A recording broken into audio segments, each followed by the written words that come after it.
దైవక్షేత్రం లక్ష్మణ స్వామి.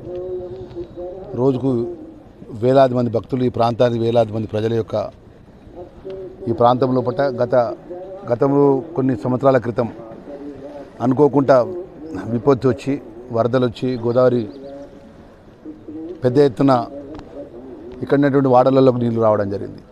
దాన్ని దృష్టిలో పెట్టుకొని జిల్లాకు సంబంధించినటువంటి జగిత్యాల జిల్లా కలెక్టర్ గారు సత్యప్రసాద్ గారు రెవెన్యూ అధికారులు కానీ, మా స్థానికంగా మున్సిపల్ కమిషనరు, అదే స్థానిక ధర్మపురి ఎంఆర్ఓ గారు, ఇక్కడ మా ప్రజాప్రతినిధులందరం కూడా ఎప్పుడు కూడా అప్రమత్తంగా ప్రజలకు ముందస్తుగా మన ఒకవేళ వరద తాకిడి కూడా ఎక్కువ పెరిగితే తక్షణమే చర్యలు తీసుకునే విధంగా ప్రత్యేకమైన ఆలోచన పరంగా జిల్లా యంత్రాంగం పోతున్న సందర్భంలో పట్ల ఈ ప్రాంత ప్రజానీకానికి అందరికీ కూడా మనవి చేసుకుంటున్న మంత్రిగా ఎవరు కూడా ఆందోళన పడద్దు.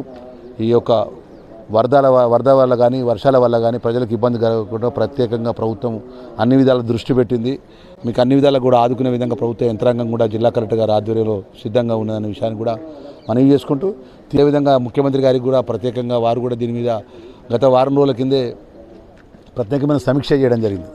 ద్వారా కానీ ఇంకా ఇతర ఇబ్బందులు ఏమొచ్చినా కూడా బాధ్యతగా అందరూ టీం వర్క్ చేయాలి. అటు పోలీసు అధికారులు కానీ, రెవెన్యూ అధికారులు కానీ, మున్సిపల్ సిబ్బంది కానీ అంతా టీం వర్క్ చేసి ప్రాంత ప్రజలకు ప్రభుత్వ పక్షాన మేము ఉన్నాం, మీరు ఎవరు ఆందోళన పడొద్దని చెప్పేసి మరి వారు ఉండాలని చెప్పేసి నేను అక్కడ పోలీసు అధికారులకు వారికి అందరూ చెప్పడం జరుగుతుంది. ముఖ్యంగా మా ప్రజలందరికీ ఈ గోదావరి పవిత్రమైన గోదావరి తీరానంలో మరి గతంలో ఎన్నోసార్లు మనకు వరదలు వచ్చినాయి. అప్పుడున్నటువంటి పరిస్థితుల్లో కూడా మీ అందరికీ తెలుసు. మరి ఆ పరిస్థితులకు రాకుండా ముందుగానే ప్రత్యేకమైన చర్యలు తీసుకుంటున్నామనే విషయాన్ని ప్రజలకు తెలియజేస్తున్నాం.